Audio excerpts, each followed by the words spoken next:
सभी भाइयों को नमस्कार, राम राम, जय श्री राम। मैं आपका अपना संजय कोचर, न्यूज़ 24 भारत में आप सभी का हार्दिक स्वागत है। तो भाइयों, आज हम एक मुद्दे पर वीडियो बनाने जा रहे हैं, तो आप वीडियो के अंत में ज़रूर बताएं कि आपको ये वीडियो कैसे लगी। और हाँ, और ये इस वीडियो के अंत में आप चैनल को लाइक करें, सब्सक्राइब करें और शेयर ज़रूर करें भाई साहब। इस आपके लाइक शेयर से हमें वीडियो बनाने का हौसला मिलता है। हम आपके लिए नई से नई वीडियो लेकर आते हैं, तो आपसे अनुरोध है इस चैनल को ज़्यादा से ज़्यादा लाइक करें, सब्सक्राइब करें, शेयर करें। तो भाइयों, आज हम वीडियो बनाने जा रहे हैं अरविंद केजरीवाल के मुद्दे पर। हाँ तो भाइयों, आपको पता है काफ़ी दिनों से कैसी चर्चा चल रही है और क्या क्या बातें हो रही हैं। आपको पता है ये जो अरविंद केजरीवाल है, ये तो मुझे तो भाइयों ब्रह्मांड का कोई दूसरा ही प्राणी लगा है। पता नहीं, ये विश्व का सबसे अजीब प्राणी है। इसकी ना तो कोई बात में दम है, ना इसको कोई काम करना आता है, और ये हर बात पे हर चीज़ में विरोध निकालता है। कभी सेंटर का, कभी अपने सुप्रीम कोर्ट का, और कभी जनता के द्वारा चुने हुए प्रतिनिधि, सांसद हैं, विधायक हैं, उनका इसका विरोध करना ही मकसद है। हमें समझ नहीं आ रहा है ये किस तरह की राजनीति कर रहा है और राजनीति को किस दिशा में लेकर जा रहा है।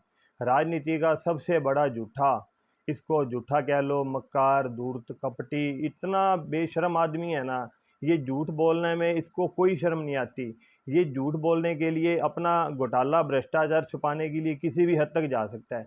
इसके पास आज तक कोई मंत्रालय नहीं है, ना ये कोई इसके पास मंत्रालय है, और ना ये कोई फाइल में साइन करता, और ना ये किसी मतलब मंत्रालय में इसने ले रखा है अपना जो मंत्रालय होता है, ना इसमें ये काम करता, ना इसके पास कोई है।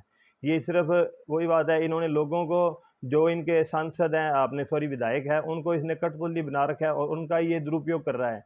जो भी उनको 18-18, 20-20 मंत्रालय दे रखे हैं, और वो इनमें घोटाला करवाता है और उनको फंसा देता है लास्ट में। और आपने देखा होगा इन दिनों में सुप्रीम कोर्ट में एक मामला आया था आरआरटीसी, यानी रैपिड रेलवे ट्रांसपोर्ट कॉरपोरेशन, यानी कि दिल्ली में पोल्यूशन कम करने के लिए, भीड़ कम करने के लिए सेंटर ने एक योजना बनाई थी आरआरटीसी, जिसमें था कि दिल्ली से जो ट्रेन हरियाणा जाएगी या यूपी जाएगी या राजस्थान जाएगी या अपने दिल्ली, उत्तर प्रदेश या राजस्थान में जाएगी, तो उसका मतलब 100% अगर है उसका बजट, तो उसमें 90% राज्यों को देना है, 90% केंद्र देगी, 10% राज्यों को देना है। तो वो 10% में यूपी वाले अभी दे रहे हैं 10%, राजस्थान वाले अपना 10% दे रहे हैं, हरियाणा वाले दे रहे हैं। और ये अजीब ही विचित्र प्राणी है। ये कहता है जी मेरे पास फंड नहीं है, पैसे नहीं है।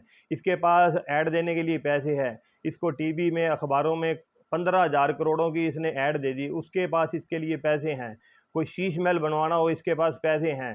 तो इसके, और अगर जनता का किसी में फ़ायदा हो रहा है तो उसके लिए पैसे नहीं है। अभी ये बात करता था पोल्यूशन की, पंजाब में हमारी सरकार आ जाए, हम ये कर देंगे, वो कर देंगे, हम पोल्यूशन कम कर देंगे, पराली जलती है, हम ऐसे करेंगे। और अब इसके पास कोई मुद्दा नहीं है। अब पंजाब में सरकार बनी है, अब ये उस मुद्दे पर कोई बात नहीं करता। अगर अब केंद्र सरकार पोल्यूशन कम करने के लिए कोई अपने योजना ला रही है रैपिड रेलवे, तो इसमें इसको योगदान के लिए बोला, मतलब योगदान का मतलब थोड़ा सा नाम मात्र हिस्सा इसको देना था, उसके लिए कहता मेरे पास पैसा नहीं है।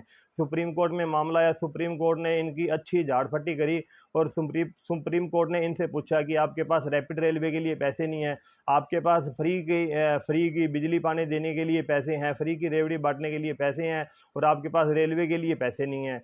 तो आप ऐसा करिए, जो आप अपने एडवर्टाइज देते हैं, जो ऐड देते हैं अपनी अखबारों में, मीडिया में, उनका आप हमें 15 दिन के अंदर ब्यौरा दीजिए। और अब इसको ब्यौरा देना पड़ेगा, तो अब इसको, ये कभी तो ये अपने प्रधानमंत्री जी के बारे में गलत बोलता है, कभी ये राज्यपाल के बारे में गलत बोलता है। अब राज्यपाल ने कुछ दिन पहले कोई नियुक्तियां की थी 435 राज्यपाल के द्वारा, उन उन नियुक्तियों को राज्यपाल ने रद्द कर दिया। नियुक्तियां इसकी की हुई थी, जो इसने नियुक्तियां की हैं अभी, जो अपने ये इसका जो मोहल्ला क्लिनिक है उसके अंदर इसने बगैर अखबारों में ऐड निकाले, बगैर उसका इंटरव्यू लिए, बगैर उसके मतलब ना पेपर, ना इंटरव्यू, ना कोई ऐड, सीधा ही 437 भर्तियां अपने जानकारों की कर ली। उसमें जो मोहल्ला क्लिनिक बने हैं, लोगों के घर के अंदर बने हुए हैं। जो मोहल्ला क्लिनिक चला रहा है वही घर का मालिक है, और जो मोहल्ला क्लिनिक चला रहे हैं वो ग्रेजुएट हैं। वहाँ पे रखा क्या हुआ मोहल्ला क्लिनिक में, पैरासीटामोल, सेराडोन, वो तो आपको किराने की दुकान पर भी मिल जाएगी। मतलब मोहल्ला क्लिनिक में भी घोटाला, और शराब हवाला घोटाला, शीश महल घोटाला, आरआरटीसी, ये सॉरी डीटीसी में घोटाला। इससे आप कभी भी अगर आप घोटाले के बारे में बात करोगे ना, भी शीश महल जो आपने बनवाया है उस पर जवाब दो, या शराब घोटाले में जवाब दो, या हवाला का जो कारोबार था उस पर जवाब दो, या जो आपकी जो नीतियाँ हैं, अभी आप स्कूल के बारे में कह रहे हो, आपने भी 750 स्कूल तैयार किए हैं, तो तैयार किए हैं, उनमें किसी को एक स्कूल तो दिखे बना हुआ। आपने तो जो पुराने स्कूल थे उनके अंदर रंग रोगन करवा कर उसको ही नया साबित कर दिया। तो अब आपको उसके लिए प्रूफ देना पड़ता है, तो आप कहते हो जी उपराज्यपाल राज्यपाल बेकार है, प्रधानमंत्री भी ऐसे है, प्रधानमंत्री जी भी गलत हैं, राष्ट्रपति भी गलत हैं। आपको सुप्रीम कोर्ट ने कितनी बार लताड़ लगाई है, आपको कितनी बार कहा है कि आप ये झूठे और अपने मक्कार वाले ये ना लेके आया करें जो। उसके बाद इसको अगर सेशन कोर्ट कह दे तो ये हाई कोर्ट चला जाता है, हाई कोर्ट इसको लताड़ लगा दे तो ये सुप्रीम कोर्ट चला जाता है। माफ़ी मांगने का इसका बहुत अच्छा रिकॉर्ड है, बहुत बढ़िया रिकॉर्ड है। ये अपने चुनाव से पहले 120 नेताओं की लिस्ट लेकर फिर रहा था, जिसके अंदर 60 कांग्रेस के थे और 60 थे जो अपने राज्यों की पार्टी हैं, जैसे सपा, बसपा, टीएमसी, एनसीपी और जेडीयू, आरजेडी। उनके खिलाफ ये पर्चे ले लेकर उनके घर के बार लगा कर आ रहा था। मजीठिया ऐसे है जी, मैं जेल में डाल दूंगा, सोनिया गांधी को जेल में डाल दो जी, राहुल गांधी को जेल में डाल दो, लालू चारा चोर है लालू को जेल में डाल दो। ये जिन जिन 120 लोगों के खिलाफ ये लिस्ट लेकर घूम रहा था, अभी ये मकार हैं, भ्रष्टाचारी हैं, चोर है, घोटालेबाज हैं, परिवारवाद है, उन्हीं के साथ ये अब अपना गठबंधन करना चाह रहा है। क्यों? इनका गठबंधन नहीं है, ये लठबंधन है। इनको पता है अभी अब फंसे हुए हैं, अब घोटाले किए हैं, तो इनको बस ये अभी एक बार मोदी जी चले जाएं, हमारी सरकार आ जाए और हम घोटालों से बच जाएं। इनका कोई चुनाव लड़ना मुद्दा, कोई मुद्दा नहीं है, इनका मुद्दा एक ही है, बस भ्रष्टाचार से बचना है तो मोदी जी ना आ जाएं।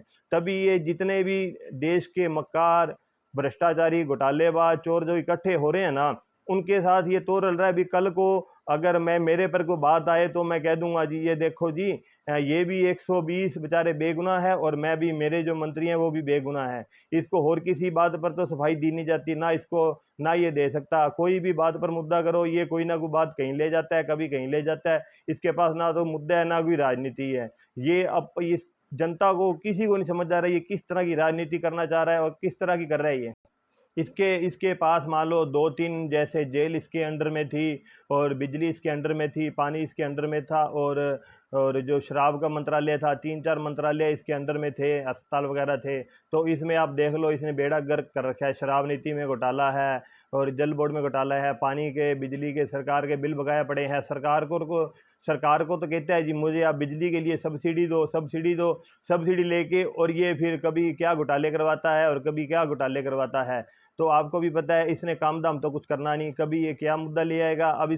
अब आप देखिए, अभी 3-4 महत्वपूर्ण योजनाएं सरकार के अंडर में, केंद्र सरकार के अंडर में आती हैं। आप रेलवे ले लें, रेलवे में देखिए आप कितना विकास हो रहा है दिल्ली के अंदर, और आप सड़कों पर भी ले लें, सड़कों के अंदर भी दिल्ली के अंदर कितना विकास हो रहा है। और ये भी, और यूनिवर्सिटी ले लें जो बन रही हैं, उन्हीं का भी ये ताज अपने सिर पर पहन रहा है कि मैंने करवाया। और हालांकि वो, चलो काम तो काम है, चाहे केंद्र करवाए पर राज्य करवाए, पर उस जो काम बना है उस काम का गुणगान तो होना चाहिए ना। ये तो अगर खुद कोई छोटा सा अगर पुल भी बनाता है 1 करोड़ का, तो उसके 150-200 करोड़ तो ये ऐड में लगा देता है। हर दूसरे तीसरे दिन हर पन्ने पे इसकी फोटो होती है।